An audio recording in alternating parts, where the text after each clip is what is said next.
everybody, welcome to Bones Collector. Today on Bones Collector, we're continuing our series where Lori and I are playing our way through our board gaming library. So we're going to play a couple of games, 2 or 3 games each week, and make a video about it and pass it on to you, and I hope you enjoy them. Hey everybody, welcome to Bones Collector, and today Lori and I just got done playing Marrakesh for the first time. And we've had our city collection for quite a few months, just have been too busy to get to it. But finally today we were able to get this to the table and enjoy it. And the first thing I always do is talk about the production of the game, the publishing job that they did. And you know I'm going to say it, Queen Games put a crappy box around this game. It's a wonderful game inside, but I can't believe anybody, and you've seen my videos before, this thing is just like, oh, I don't know, it's just a terrible box. At least that one's not split. And this game's not cheap. I mean, we spent $400 and some on that city collection, didn't we? Yep. So it's you know, I'm not going to dwell on it like I'm dwelling on it. But yeah, the box is horrible. Everything else, as far as publishing and production, is absolutely wonderful. This is a beautiful game on the table, and you have dual layer player boards. This is, of course, the deluxe Kickstarter thing.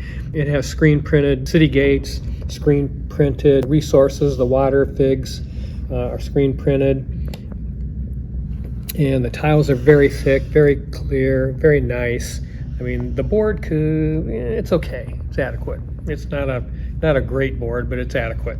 But the art in the game is beautiful, and the game, again, is absolutely gorgeous. They give you a piece of paper to show you how to put the game back away. Thank goodness. Yeah, and it has nice game trays that help with setup and takedown, I'm sure. It takes, I'd say it takes 10 minutes to set this up at least, doesn't it? Probably. Yeah, I mean, even if you know what you're doing, I think it's going to take 10 minutes to set it up, which isn't there's a lot of stuff. It isn't that horrible, but it takes a little bit because there's some pieces to it. And I do want to try to remember that colorblind people will not be playing this game. These keshis that you use would have to have icons on the top for colorblind people to be able to use it. And I wish they had done that. So, you know, I mean, I know a lot of people that are colorblind. And even under the lights, we're in our clubhouse of our retirement community here, and the lights aren't that bright, and we had trouble discerning between the naked and the white. And brown and purple. And brown and purple. Yeah. So you have to have some pretty good light to be able to tell those colors apart. If you're not familiar with Marrakesh, you use a cube tower with these keshis, and it's like the tower that's in Amerigo, and in Amerigo it worked fantastic. This one, is there still one in there? Yeah. Oh yeah, there is. So there's still one stuck in there, and we had them get stuck here and there, but not a lot. Maybe 3 times. Yeah, not a lot. Maybe. And I don't know if I would want them to get a lot stuck in a 2-player game. I don't know, but yeah, that tower works. Yeah, I don't know. Okay. There's a lot of people on Board Game Geek and on YouTube doing tests, and the keshis don't get caught in there very often. They roll. They're not like cubes. Yeah, they roll. Because they roll.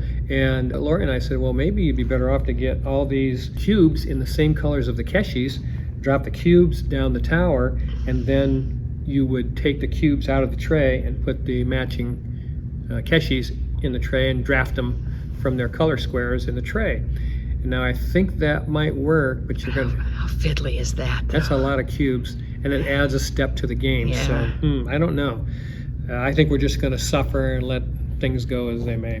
But the game itself is a Steffenfeld design, so it's wonderful. It's a very, very good game. We enjoyed playing it. It's very intuitive, as all his games are. Once you get rolling in this game, you begin to see how things unfold, and it looks very complex and complicated. And I think it is probably Vita Lacerda, Brass Birmingham. I looked it up. It was over complexity. Under 3.5 though. Was it? It was over 3, but I don't think it was 3.5. But I think it's along those lines, because you're trying to spin all these plates and juggle all these balls and see everything that's open and available to you, and weave all that stuff together to do the best you can. You have 3 seasons, 4 rounds in a season. So you're going to select 3 keshis. Whatever keshis you select, you're going to put your assistants on the board in those areas on your player board, and those are the areas you're going to activate if you can. But then you take your 3 keshis and you put them together with everyone else's keshis and drop them down the tower, and then when they come out in this tray, you put them in the squares matching the color of the particular keshi. This blue one would go right here, and then you take turns drafting those, and you put them on your board, and you have a choice to do two different things with your assistants. Where you put your assistants, you can take your assistant off the board, add a Keshi from the common supply to that particular area of your player board, and not take that action, but it would make it more powerful for you in the future. Or you can activate that section with your assistant in it. So you have that choice to make right off the bat. And you only have 3 assistants. So when you put those Keshis in there, you have to think about what areas of the board you want to activate. And if you get beat out of that, if someone takes that from you, because you can hate drafting this game. If you're ahead on the river, for instance, and there's a blue Keshi in there, and your opponent has their assistant on the river on their player board, you know they're going to want that river Keshi in order to pass you by on the river, because there's bonuses to be had for doing that. So you could say, well, even though I didn't put my assistant on the river on my player board, I'm going to draft that blue Keshi to slow down my opponent. So you can hate drafting this game, but most of the time you're so busy thinking about your own strategy, because there's a lot going on, that you're not going to pay too much attention to what your opponent's doing, because you're trying to do the best you can on your player board. But you drop those Keshis down there, draft them, put them on your player board, take the actions of the assistants that you have placed, or put an extra Keshi on the board, and then you have this main board where you can acquire scrolls. Your player board activates everything here on this main board. So you can get scrolls, and there are 4 different levels of scrolls. You have the market that you can go to, where you have, I forget what all these are called. This is like these get you resources, a stack of tiles. That's the exchange market. Yeah, and then this is luxury goods. Luxury goods that you can acquire, and some of these you can get points for at the end of the game, in addition to the points that are on them right now. I think 2 of the neatest things about this game is this resource track in the middle. When you go up the mosque and the palace steps, you have these intersections. Depending on where your particular person is, you're going to be able to acquire some different Keshis and money and points by where they are intersecting. Every time you go into a new section, you get a bonus to do that. And then also, I thought it was interesting, the city gates that you can acquire, and that action is on your player board also. And then you have to pay a certain amount to acquire one of those city gates of a color that you want to activate. You'll place a city gate, and you'll place a Keshi of that color. Like this one, for instance, is the river. You get 2 points for placing it, and you're going to add a Keshi to the river when you do that. And there's several bonuses that can be had. 10 points for every section on your board you fill up.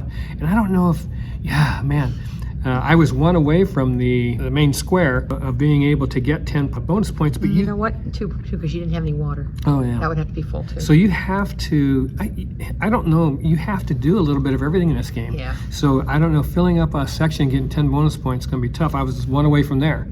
So if I'd have had a gray Keshi there.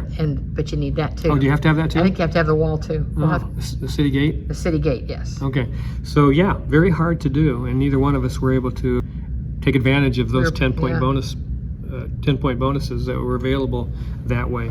But this is very Stefan Feldish. It's very well done. His game designs are fantastic, and we have so many Stefan Feld games in our library, and every time I play them, I appreciate what he's done when he makes a board game. This is fantastic. It's going to stay in our library. The components, I talked about screen printing of the resources and stuff, I hope. So everything is really pretty in this game, and we enjoyed it. Having screen printing on the little guys here, all these characters, and scoring markers are screen printed. Gates are screen printed. Yeah, so the boats are screen pretty neat.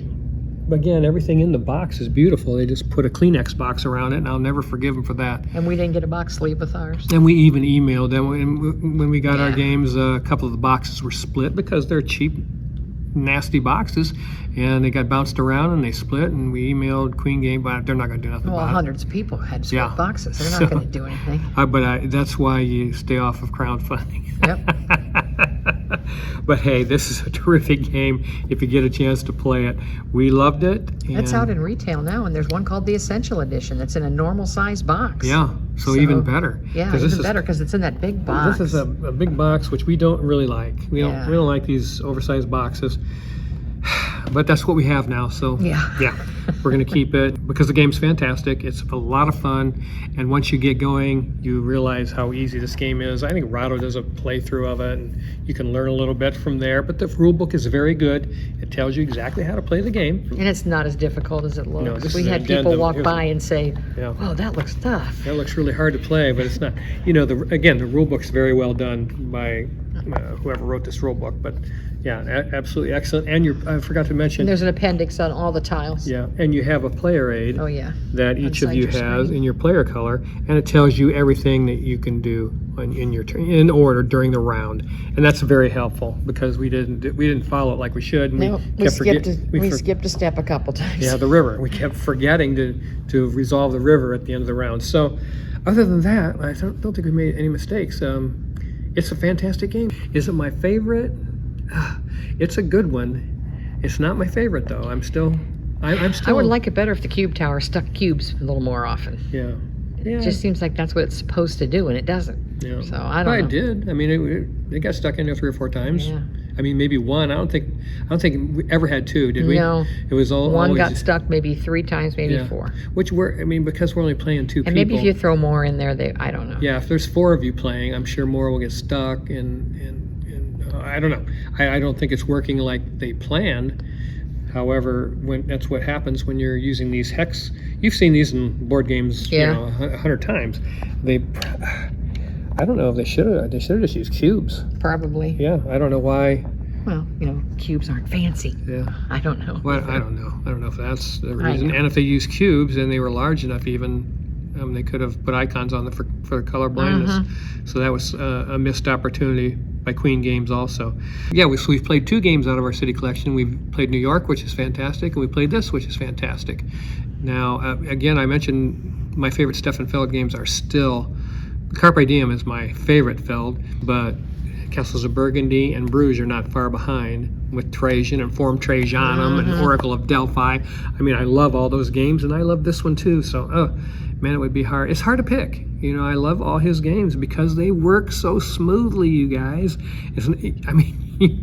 I mean, this game's huge. Yeah. But I mean, it was simple to play. Yeah. Once you figure it out. Once you figure how it goes, yeah. and it's pretty complex, but he Took up a has lot of way- table. He has a way of making a complex game play simply, and that's a skill and talent not many board game designers have.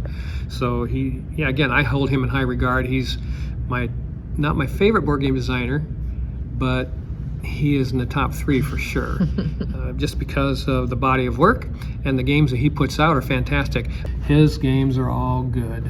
Every game that he puts out is good, and you have to kind of tip your hat to the guy, whether you like him or not, because he's able to do that. So he's a genius. It's a wonderful game. That's enough about Marrakesh. I love it. We're going to keep it, and I hope you get a chance to play it. Please like and subscribe and share this video for us. It gets us extra views, and we love every one of you for doing that. And when you take time to like our videos, it just helps and makes us feel good anyways. And we love hearing the comments that you have, and we smile when we hear some of them. And it's just a lot of fun to communicate with you that way and share our passion of board gaming. We get no monies of any kind, no free games, nothing. We just make these videos and put them out there. And I told Lori, maybe hopefully I can do this till I'm 70, and I think that'll be it for me. But I just want to share, when I find a good board game, I want to tell you about it. I play a lot of crappy board games, so you guys don't have to, but I don't want to tell you about them because you may own that game and I want to hurt your feelings. So yeah, that's it for today's video. That's Marrakesh by Stefan Feld from the new City Collection from Queen Games and their Kleenex boxes. Thank you, Queen Games. Sort of. Hey you guys, how you doing? Welcome to Bones Collector. Today, Lori and I just got done playing The Siege of Rundar. The Siege of Rundar is a 2021 title, and it is by the great Dr. Reiner Knizia. And I'm telling you what, this guy makes great board games, and this is no exception. And I keep telling you guys, if you find a designer that makes great board games, check out his other board games, and you might find some more that you like. First, I'm going to talk about the game. It's got a really nice box. So that's got a nice sturdy box, and it needs it because this is your little gold fortress. This is the fortress that's guarding the entrance to the cave where us dwarves are hiding our gold. And so this is pretty cool because It's the bottom of the box. yeah, it's the bottom of the box. And I really like that. And then we are tunneling our way. You see these blocks? We're going to tunnel our way out of here and take our gold with us because we are under attack from trolls, we're under attack from orcs, we're under attack from goblins, we're under attack from a catapult, and we're under attack from this big tower that they're trying to climb over the walls with. Here we got one. Yeah. What's that one? That's an orc. And that's a goblin. Where's the trolls? That's That's a troll. Yeah. Sorry, that's a troll. There's the orcs. There's the orc. Okay, The so I got goblin's an the orc littlest one, guys. and a troll and the goblin. Yeah. There we go. So those are the And there's the siege creatures. tower and the catapult. Nice. You get 5 nicely sculpted dice, very pretty dice. These are regular size playing cards. Cardstock is not linen, but they're thick, regular cardstock, so that's pretty nice. Then you got these gold nuggets, and you have these resources that will just be going to the market and back, so you don't need a whole lot of them. Got all these pieces that go in the fortress itself, and we are trying to dig a tunnel out of here and take our gold with us. If you have 1 nugget of gold left over by the time you defeat the last goblin, you win the game. And that is so hard We to had do. 6 left, but we played on easy. We played this on easy. You put 6 rubble Yeah. every time you in the this chamber here, and once you dig out all 6 of those rubble, one of these blocks comes off, and it will spawn 2 little goblin tiles that'll be in there. And when you spawn those goblin tiles, they go into the dig chamber here, and you can no longer dig in there until you get rid of those goblins. Put a tile in there. And you're going to do And a that goblin. 5 times. So there's going to be 10 goblins you have to defeat in order to keep digging in there. And it There's is another one. so hard. Oh. Put the little goblins in there, and you can't dig as long as those goblins are in there. You Yeah. have to defeat them before you can dig anymore. And then the other ways you can lose is if you put out the 5th troll, and when every time a troll comes out, he's going to have a thing that goes around him like this, and that is how many hits he has to have in order for you to take him out of the dig chamber. So you got those trolls to worry about. Once the 5th one comes out, you lose. When you When you place the when you last place the one. last orc, you've lost. And when you put the last catapult card in the market, which clogs up the market, you've lost. When you run out of those little cards. When you run out of this orc deck, which is, and I'll talk about that in a second, You've lost. lost the game. And if you run out of gold. And you've run out of gold. Oh my There's god. 5 ways to lose, 1 way to win. Yeah, Typical co-op. that is rough. If you've ever played Star Trek Expeditions by Reiner Knizia, it's that kind of pounding. You're working pretty hard. It's a great cooperative adventure game, and it has a solo variant, so you can play it by yourself. It is challenging, to say the least. On easy. Yeah, on easy was challenging. I don't know. You know, We watched Game Night lose on regular. That's Yeah. why we played easy. yeah, I our think first next play. time we'll try the 8. We'll try normal. Yeah, and see if we can Normal get it is done. 8, then you got 10, and then you got 12. Wow, that's so hard because you have to balance so much in this game. Let me talk about how this game works. Let me show you. You're going to have a deck that you start out with of 12 cards. And you're going to have 2 orcs in your deck. Now these yellow cards you see, those are upgraded cards, but these brown ones are the regular, your regular deck when you start out the game. I've upgraded quite a few cards here, so those are in my deck. But what you do is you're going to shuffle those cards, and this is your character token. Represents the person that you are in the fortress. Turn you And- around here. Yeah, with that character token, There's me down there in the you shuffle your card of 12, your deck of 12 cards. Just shuffle them up, and you're going to take 2 of them and stick under your character token, and you don't know what they are. I hate that. So you're going to take 2 cards, put them underneath there, and then you're going to have 2 hands of 5. So you 1, 2, 3, 4, 5. That's going to be your first turn, and this will be your second turn. You put it sideways over your character token. That's what I do, so I can keep track of it. And then you're going to play those cards. Ooh, I got 2 orcs in that hand, and that That's happened not to good. me. And that happened to me. When you get an orc, you start turning the cards over in this deck. this And orc the deck gets worse and worse as you And get deeper. They're numbered, as you can see, Yep. 1s, 2s, 3s, 4s, and 5s. So it gets exponentially harder as this game goes on and those orcs are spawned. I'm telling you what, it was rough, wasn't it? Man, because we were racking our brains trying to. When you have mercenaries, and as you can see, we use 2 mercenaries Yep. to save our butts. Now these mercenaries work like this. If you want to spend 2 gold, you have it tells you at the top, you get to take this action and save your butt.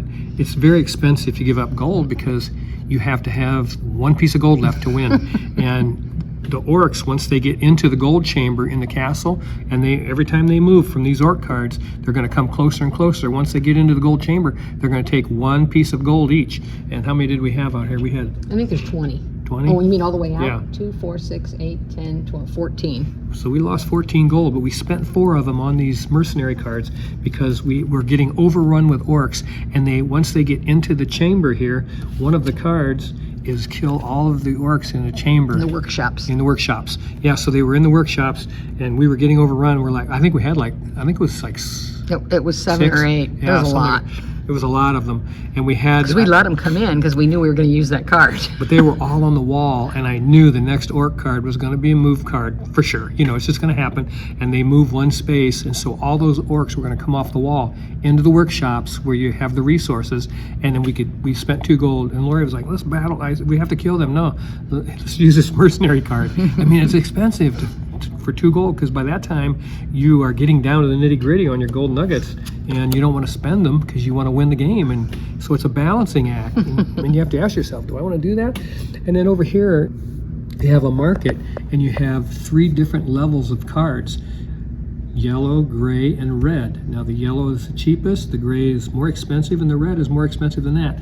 Now, they are upgraded cards from your regular deck. Once you put the resources on them, get the resources, then put them on the card that you need, then you can take that card and put it in your hand, and it's active for that turn, but you have to discard permanently from the game 1 card from your hand. So it's a give and take, and you got to get that card and you get those upgrades in order to, you know, accelerate the power of your deck, because you need that to get further and further into this ensuing battle that is you're just getting bombarded continually from this game, just pounding on you.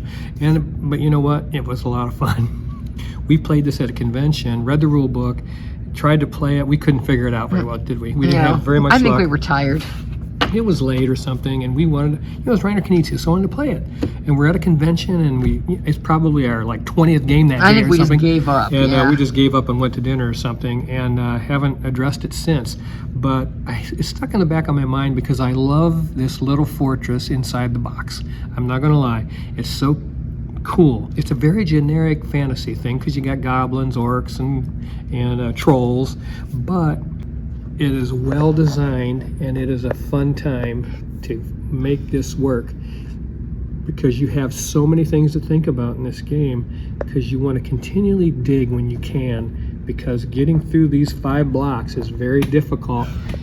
So when you have a dig opportunity, you want to do that, and you don't want to sacrifice that very often. Like almost never. But you can't dig if they're in there, Yep. or if there's an orc in there, If or a there's troll. any kind of Yep. monsters You in can't dig the in there. dig chamber at all, you can't dig. So you have to go Yep. take care of those, and that's the whole way that you're making progress, is by digging and getting these goblins out of these goblin tiles out of this dig chamber and get them defeated so that you can remove 1 more big block and get that gold out of there. Oh my gosh. Whew, man, that's a fun game. It took us a while though. It took us 2 hours. You know, of course, this is really the first time, and we played it 1 time, Yeah. you know, other than the convention, so we played it 1 time, and so it took us a while. But as we got in the flow of the game, it became very apparent the things you needed to do, and so we enjoyed it very much. And we're up here at the clubhouse in our retirement community, so we enjoy all the space that we have to play this game. But yeah, that's The kitties were trying to eat the. yeah. We They were had to trying to leave. eat the orcs, so we had to leave the house. Biscuits and gravy are still kittens, and when they see a board game with a lot of tiny pieces, they figure Yeah. that's put out there for them, and they're going to have fun with it. So We had to pack it up and move. Yeah, we had to come up to the clubhouse and play this game. But that's called The Siege of Rundar by Reiner Knizia. Again, I mean, this is just an outstanding game, and I love Star Trek Expeditions by Reiner also. I love the way he designs these games, and yeah, if you like cooperative adventure games, you have somebody you like to do that kind of thing with, this is one to look at, and especially with the high fantasy theme, makes it something special, and getting overrun with all those creatures is pretty fun. So yeah, is that all? I think that's about all I want to say about it. I think so. Yeah, I think that's everything. it's well produced, well published game. We're going to find out if it goes all back in the box. Yeah. In a minute here. Already So- assembled. Yeah, I just love this little fortress. So this is the fortress that's guarding the mouth of the cave. Is the way the This rule is the book entrance says. to the cave down So here. you're trying to stop these things from coming into the cave, Where are we at? We and got a taking little- our gold. There's a little door over here somewhere. Our There's a dwarven door on the gold. castle down there. Yeah, So yeah, it's pretty cool. very cool game. And it's got these little things that, for thematic value, these pictures that go on the floor of the fortress that are pretty cool. And then the gold chamber. I mean, everything about this game is so cool. I don't know. I just really had it in the back of my mind, even though we had a bad experience trying it at a convention. Again, it was Reiner Knizia, and I was like, I've been thinking We were about just it really tired. and thinking about it. And the other day I found it, because it's hard to, nobody had it at this game stores. I looked, and the only place I could find it actually was on Amazon at a pretty decent price. It was like $47. We had a good time. Did you like it? Yes. I didn't think I would actually, but I Yeah. did. It was a lot of fun. It was a lot of fun. It's very enjoyable. Okay, that's it from the Bones Collector. I love every one of you guys. See you the next time, but please like and subscribe. And we're gonna start our Ultimate Top 100 real soon. Sure I we promise. I've been saying that. I know. But yeah. Okay, so I'll see you the next time with the Bones Collector. I love every one of you. Bye bye.